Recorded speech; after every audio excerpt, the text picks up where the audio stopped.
পৃথিবীতে কেউই অসুন্দর নয়, সবাই এক একটা দিক থেকে সুন্দর। আমাদের দেখার দৃষ্টিতে শুধু সুন্দর হওয়া প্রয়োজন। সাগর পাড়ের একটা ঝিনুক থেকেও যেমন মুক্তা পাওয়ার সম্ভাবনা থাকে, তেমনি একটা সাধারণ মানুষও তার কর্মদক্ষতা দিয়ে অসাধারণ হয়ে উঠতে পারে। হার জিত সব কিছুতেই থাকে। খেলোয়াড় কখনো হারার উদ্দেশ্য নিয়ে খেলতে নামে না, জয় তার একমাত্র লক্ষ্য। তাই শুরু করাটাই সবচেয়ে বড় জরুরি। মিথ্যা বলা সহজ, তবে মিথ্যার উপর প্রতিষ্ঠিত হওয়া অত্যন্ত ঝুঁকিপূর্ণ। যে কোনো সময় পড়ার ভয় থাকে। সত্যের পথ শান্তির ও সুন্দর।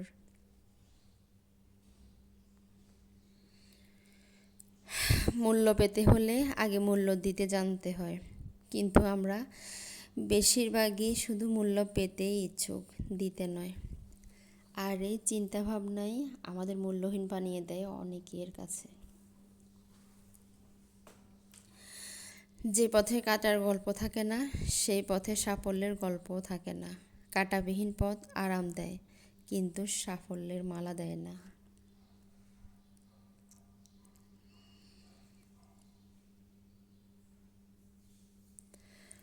অন্য কারো মন্তব্যের উপর আপনার জীবনের সফলতা বা ব্যর্থতা নির্ভর করে না, নির্ভর করে সম্পূর্ণভাবে আপনার দৃষ্টিভঙ্গির উপর।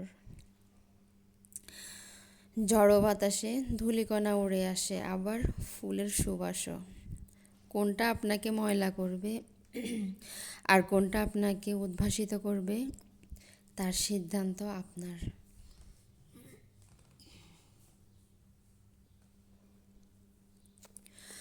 অত্যাচারীরা মনে করে তারা সব সময় জয়ী হবে, কিন্তু সময় একদিন তাদের ঠিকই হারিয়ে দেয়। প্রকৃতপক্ষে সহনশীলতাই বিজয়ের প্রতীক। করলা তিতা হলেও যেমন ভিটামিনে ভরপুর, তেমনি সত্যের পথ কঠিন হলেও শান্তিপূর্ণ এবং আরামদায়ক।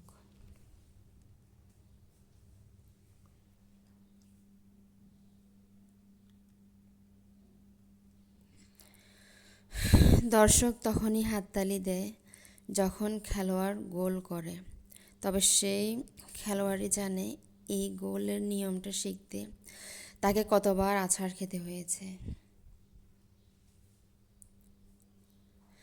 কারো সমালোচনা বা মুখের কথাতে আপনি অযোগ্য হয়ে যাবেন না।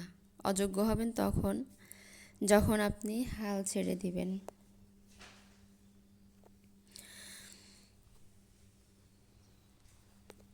শত প্রতিকূলতায়ও নিজের প্রতি আস্থা হারাবেন না। মনে রাখবেন, বিশ্বাসীরাই শেষ পর্যন্ত জয়ী হয়।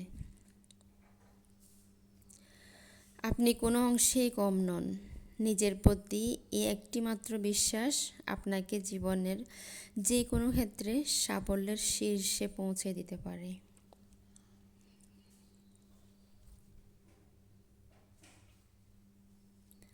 দক্ষতা তৈরি হয় অভিজ্ঞতা থেকে, আর অভিজ্ঞতা আসে ব্যর্থতা থেকে।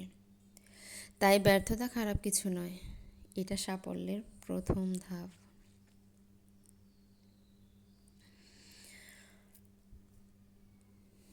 বিজয়ীরা হারলেও আবার খেলে, বারবার খেলে, কারণ তারা জানে জয়ী হতে গেলে খেলতে হবে। সমস্যা থেকে পালিয়ে কখনো বাঁচা যায় না।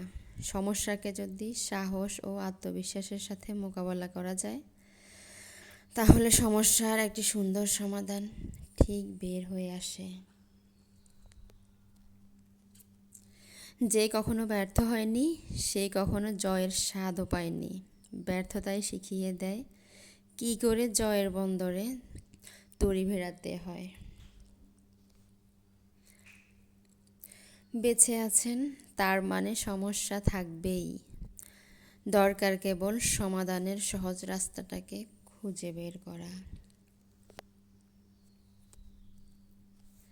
সমালোচকদের সঙ্গে অহেতুক তর্কে জড়িয়ে উত্তর না দিয়ে নিজের সাফল্য নিয়ে উত্তর দিন।